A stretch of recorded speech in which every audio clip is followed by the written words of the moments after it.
नमस्कार, बहुत स्वागत है आपका। मध्य प्रदेश की तमाम बड़ी खबरें लेकर हाजिर हैं। आप देख रहे हैं खबर अपने एमपी की। आपके साथ मैं हूं आसिफ शेख।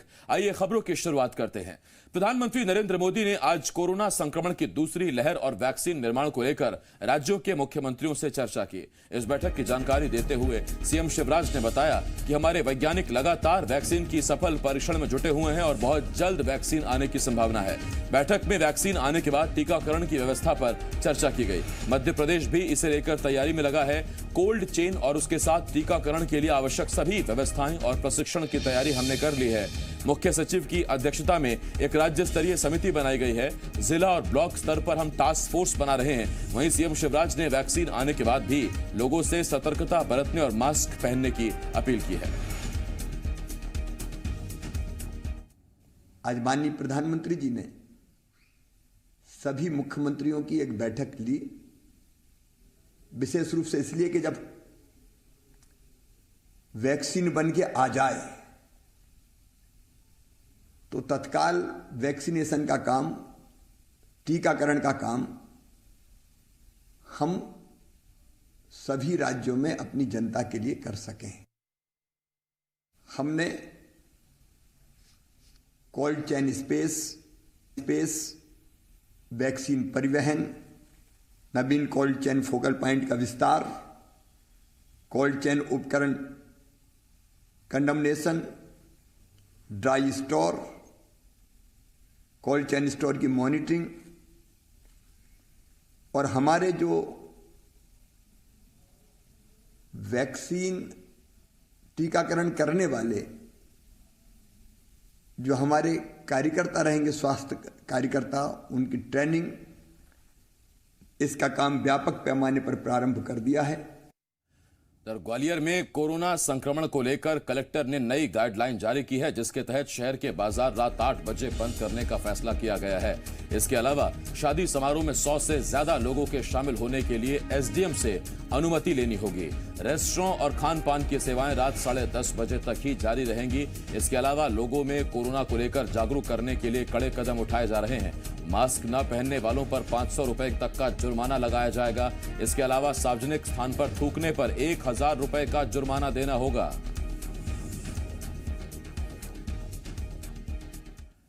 कोरोना काल में शादी समारोह को लेकर भोपाल में कलेक्टर ने निर्देश जारी किए हैं, जिसमें खुले में विवाह समारोह में 200 लोग शामिल हो सकेंगे। अगर हॉल में शादी समारोह हो रहा है तो 100 लोग शामिल हो सकेंगे और केवल 50 बारातियों तक ही अनुमति दी जाएगी। विवाह कार्यक्रम रात 10 बजे तक ही होगा। शादी की रस्मों के लिए रात 10 बजे के बाद अधिकतम 30 लोगों की सीमा तय की गई है। आयोजन स्थल पर कोविड-19 के नियमों जैसे mask, sanitizer, social distancing, thermal screening के पालन की जिम्मेदारी आयोजनकर्ता के साथ साथ आयोजन स्थल वालों की भी रहेगी। शादी समारोह में शामिल केटरर और अन्य श्रमिकों को निर्धारित समय सीमा के बाद भी आने जाने में कोई प्रतिबंध नहीं रहेगा।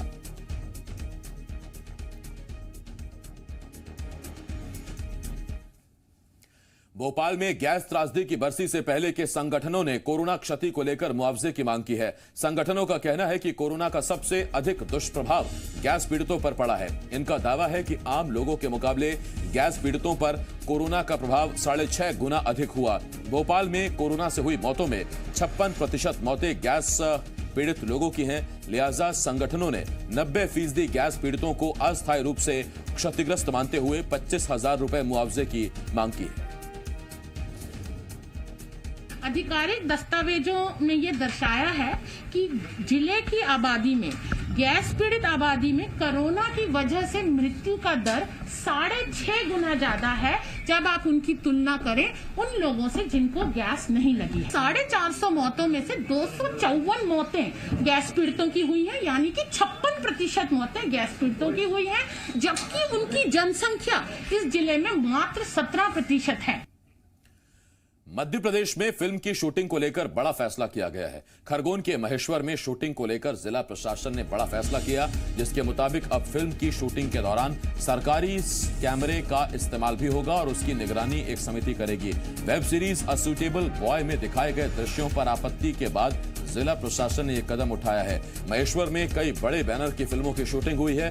इस दौरान किले पर बनी कई कलाकृति क्षतिग्रस्त भी हुई हैं। निगरानी समिति इस बात का खास कर ध्यान रखेगी कि किसी कलाकृति को नुकसान ना पहुंचे। कलेक्टर ने बताया कि शासन की सहमति के बाद इसका आदेश जारी किया जाएगा।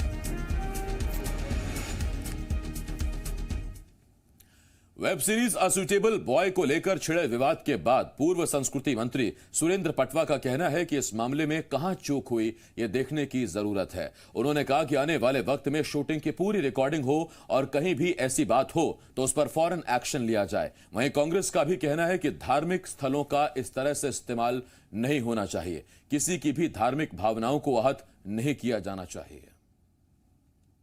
संबंधित प्रशासन, कलेक्टर महोदय वगैरह इनको पूरी जब शूटिंग होती है तो उसकी पूरी जानकारी होना चाहिए। और मुझे तो वो लगता है कि आने वाले समय में, जैसा कि अभी निर्देशित किया गया मुख्यमंत्री जी द्वारा भी, कि इनकी पूरी शूटिंग हो और अगर शूटिंग में कहीं पर भी कोई ऐसी बात होती है तो उस पर तत्काल एक्शन। निश्चित रूप से मैं कांग्रेस पार्टी भी इस पक्ष में है कि जो हमारी धार्मिक भावनाएं हैं उनको इस तरह से आप आहत नहीं कर सकते हैं। चाहे वो कोई भी फिल्म बनाए, चाहे वो मंदिर हो, चाहे मस्जिद हो, चाहे गुरुद्वारे हों, उनका उपयोग इस तरह से नहीं करना चाहिए कि उनके प्रांगण में आप इस तरह का अश्लील जो है वो दृश्यों का फिल्मांकन करें। निश्चित रूप से ये बहुत गलत बात है और जिसने भी ऐसा किया है उसकी फिल्म पर बैन लगाना चाहिए। भ्रष्टाचार के मुद्दे पर मध्य प्रदेश की सियासत एक बार फिर गर्मा गई है। आयकर विभाग की एक रिपोर्ट का हवाला देते हुए बीजेपी ने पूर्व सीएम कमलनाथ को घेरा है। बीजेपी नेता हितेश वाजपेयी ने आरोप लगाते हुए पूछा कि गरीबों का पैसा, कुपोषण आहार का पैसा आपने 24 अकबर रोड क्यों पहुंचाया? वो 3 अफसर कौन है जिन्होंने बोरे भर कर पैसा रखा था और जो आपके लिए ट्रांसपोर्टर का काम करते थे? हितेश वाजपेयी ने कहा कि कमलनाथ को अब इन सब बातों का जवाब देना चाहिए। वहीं कमलनाथ सरकार में भ्रष्टाचार के आरोपों पर जवाब देते हुए कांग्रेस का कहना है कि हम इस तरह की जांच के लिए हर तरह की जांच के लिए तैयार हैं।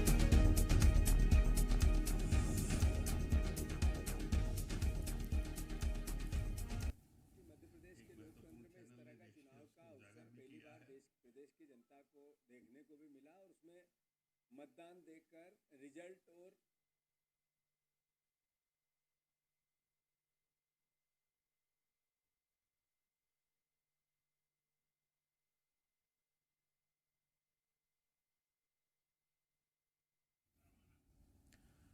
तो एमपी में भ्रष्टाचार के आरोपों पर सियासत गर्मा गई है। एक तरफ हितेश वाजपेयी ने कमलनाथ पर निशाना साधा है, कांग्रेस पर निशाना साधा है। उन्होंने कहा कि गरीबों का पैसा, मजदूरों का पैसा बोरों में भरकर 24 अकबर रोड पहुंचाया गया। वो 3 अफसर कौन थे जिन्होंने कमलनाथ के लिए ट्रांसपोर्टर्स का काम किया? तो उधर कांग्रेस ने पलटवार में कहा है कि बीजेपी सिर्फ आरोप न लगाए, हम हर तरह की जांच के लिए तैयार हैं।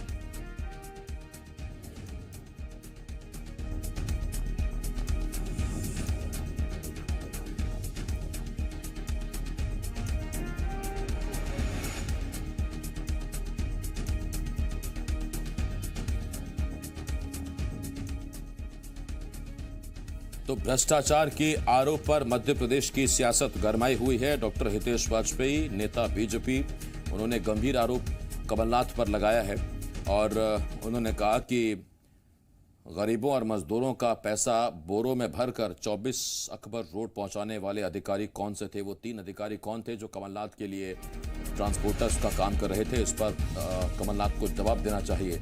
तो इस आरोप पर जवाब देते हुए जीतू पटवारी ने कहा है कि कांग्रेस हर स्तर की जांच के लिए तैयार है।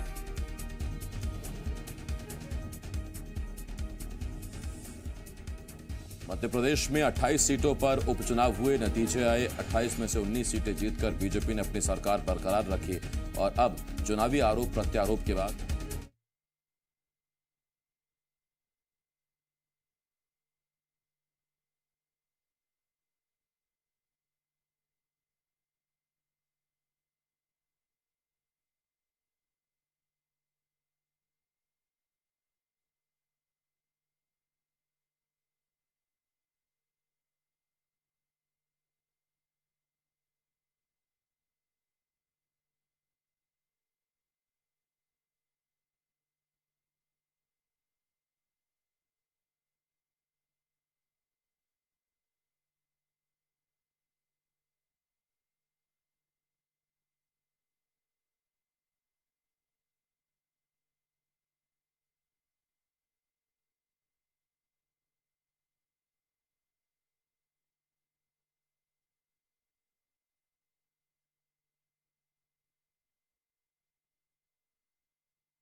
कांग्रेस ने बीजेपी को चुनाव के दौरान किए गए वादों की याद दिलाई है। कांग्रेस मीडिया विभाग के उपाध्यक्ष भूपेंद्र गुप्ता ने कहा कि बीजेपी ने उपचुनाव में की गई घोषणाओं को भुलाना शुरू कर दिया है। वहीं बीजेपी की तरफ से रजनीश अग्रवाल ने कहा कि उपचुनाव में बीजेपी को जिताकर जनता ने कांग्रेस को जवाब दे दिया है। निश्चित रूप से ये जो फर्जी घोषणाएं चुनाव के दौरान की गई हैं, इन घोषणाओं का हिसाब मांगेंगे हम। इस सरकार ने कहा था 10 लाख लोगों को नौकरियां देगी हर साल। बताए ये 8 महीने में इन्होंने क्या किया है। इन्होंने कहा था कि हम जो है सरकारी भर्तियां शुरू करेंगे। आज 36,000 शिक्षक सिलेक्टेड पड़े हुए हैं, उनको दीजिए आप नौकरी। ये जवाब मांगेंगे हम। देखिए, कमलनाथ जी सवाल पहले भी किया करते थे, अब भी कर रहे हैं। सवाल का करारा जवाब, जोरदार जवाब, उनकी 15 महीने की करतूतों का जवाब और उनके सवालों का जवाब। 28 विधानसभा क्षेत्रों की जनता ने घनघोर दिया, झमाझम दिया, जोरदार दिया। कमलनाथ जी जरा आत्मावलोकन कीजिए कि 15 माह में आपने कौन कौन से पाप किए, कौन से सवाल जो आपको अपने आप से करना चाहिए थे आपने नहीं किए। एक दिन पहले ही कमलनाथ ने ट्विटर पर लंबा चौड़ा ट्वीट किया था और बीजेपी सरकार से कई सवाल पूछे थे। चुनावी घोषणाओं के अमली जामा नहीं पहनने पर बीजेपी को निशाने पर लिया था और अब बीजेपी इसका जवाब दे रही है। कई सवाल हैं जिनके जवाब जानने की कोशिश करेंगे। आज रात 8 बजे जरूर देखिएगा इसी पर आपकी आवाज।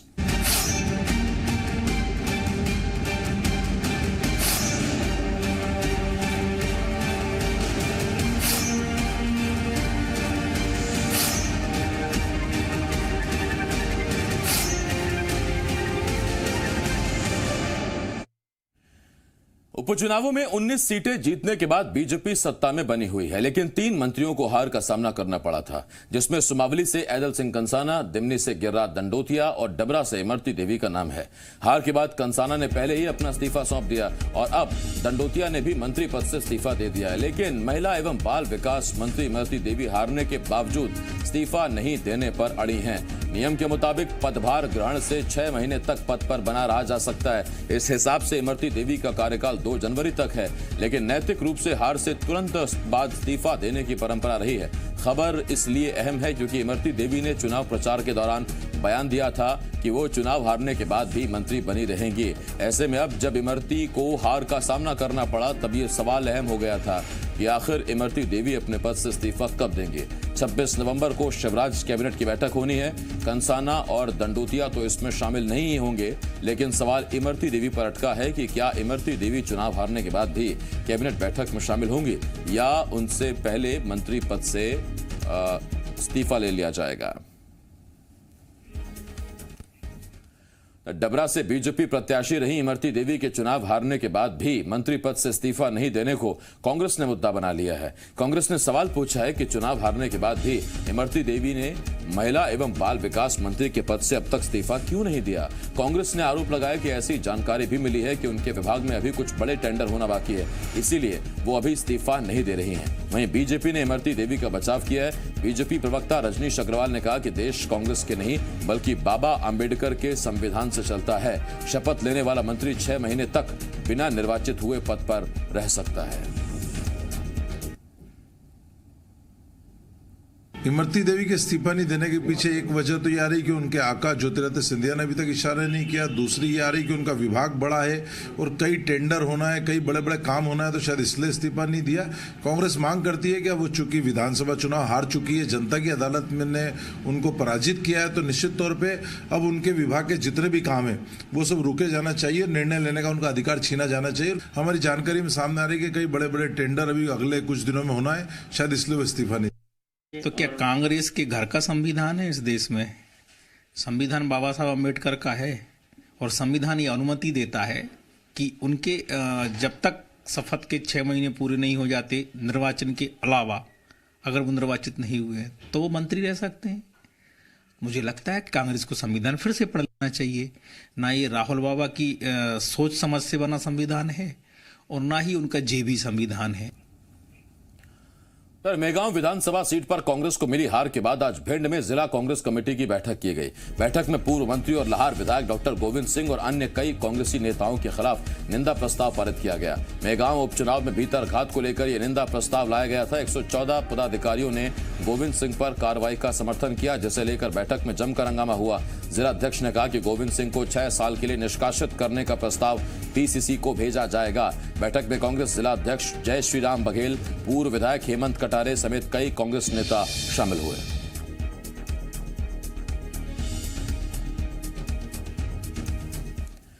आगर मालवा में कांग्रेस विधायक विपिन वानखेड़े के खिलाफ बड़ौद थाने में एफआईआर दर्ज की गई है। उनके साथ ही 9 नामजद और करीब 50 लोगों के खिलाफ मामला दर्ज किया गया है। दरअसल कल विपिन वानखेड़े कांग्रेस नेता के खिलाफ रिपोर्ट दर्ज होने से नाराज होकर बड़ौद थाने पहुंचे थे, जहां उनकी थाना प्रभारी जतन सिंह मंडलोई से बहस हो गई थी, जिसके बाद टीआई जतन सिंह मंडलोई ने विधायक समेत 9 लोगों के खिलाफ नामजद और करीब 50 लोगों के खिलाफ शासकीय काम में बाधा पहुंचाने समेत दूसरी धाराओं में मामला दर्ज किया है।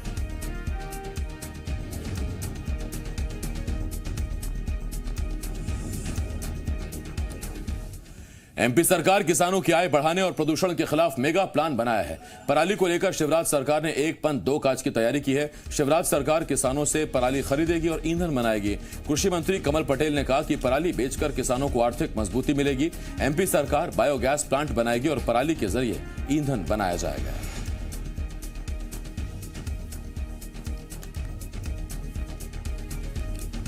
उन्होंने मुझे बताया कि केंद्र सरकार पराली से गैस और एथेनॉल जो किसान बनाएंगे, इंडस्ट्री डालेंगे, उनको पूरा का पूरा केंद्र सरकार खरीदेगी, जिससे किसान की आय अतिरिक्त होगी। इस प्रकार आम के आम और गुठली के दाम भी मिलेंगे, किसान की आय दोगुना होगी, पर्यावरण की रक्षा होगी, प्रदूषण से मुक्ति मिलेगी। भोपाल के भोज यूनिवर्सिटी में कर्मचारियों का प्रदर्शन लगातार जारी है। कर्मचारियों ने आज प्रदर्शन के 6वें दिन हनुमान चालीसा का पाठ किया और कुलपति को सद्बुद्धि देने की कामना की। भोपाल समेत प्रदेश के 11 रीजनल केंद्रों में भी यह प्रदर्शन हुआ। स्थायी कर्मचारियों को 2 साल से 7वें वेतनमान का भुगतान नहीं होने, अस्थायी कर्मचारियों का स्थायीकरण, समयमान वेतनमान की मांग को लेकर यह प्रदर्शन किया जा रहा है।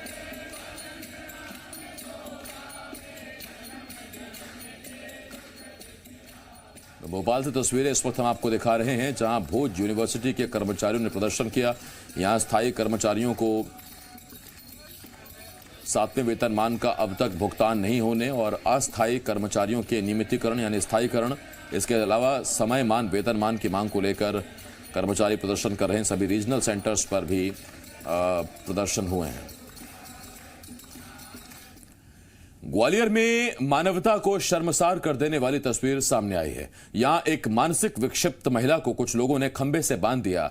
महिला के पैर में प्लास्टर चढ़ा हुआ था। महिला की यह तस्वीर जब वायरल हुई तो मौके पर पुलिस पहुंची। महिला बाल विकास अधिकारी ने महिला को इलाज के लिए अस्पताल में भर्ती कराया। जांच में पता चला कि वो सागर जिले की रहने वाली है। लोगों ने बताया कि महिला बार बार सड़क की तरफ भाग रही थी, इसीलिए उसे खंबे से बांध दिया गया। अधिकारी इस बात की जांच कर रहे हैं कि आखिर किन परिस्थितियों में महिला को सड़क पर भटकने के लिए छोड़ दिया गया। महिला बेसुध और नशे की हालत में थी। पुलिस इस बात की जांच भी कर रही है कि किसी बदमाश ने महिला के मानसिक विक्षिप्त होने का फायदा तो नहीं उठाया। कोई अमानवीय हरकत तो महिला के साथ नहीं की गई।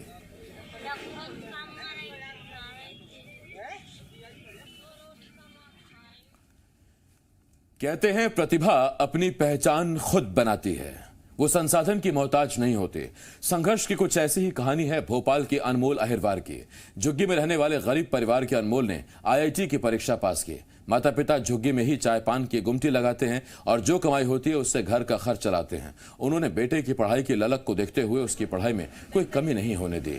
बेटे ने भी जी तोड़ मेहनत की, मेहनत रंग लाई और अनमोल ने देश की सबसे कठिन प्रवेश परीक्षाओं में से एक आईआईटी जेईई में सफलता हासिल की। पिछले महीने उनका सिलेक्शन आईआईटी कानपुर में केमिकल इंजीनियरिंग में हुआ है। उनकी सफलता से परिजनों में और आसपास के लोगों में खुशी का माहौल है। अनमोल का सपना है कि वो ग्रेजुएट होकर आईएएस बनेंगे। अनमोल अहिरवार ने आईआईटी कानपुर में एडमिशन लिया है।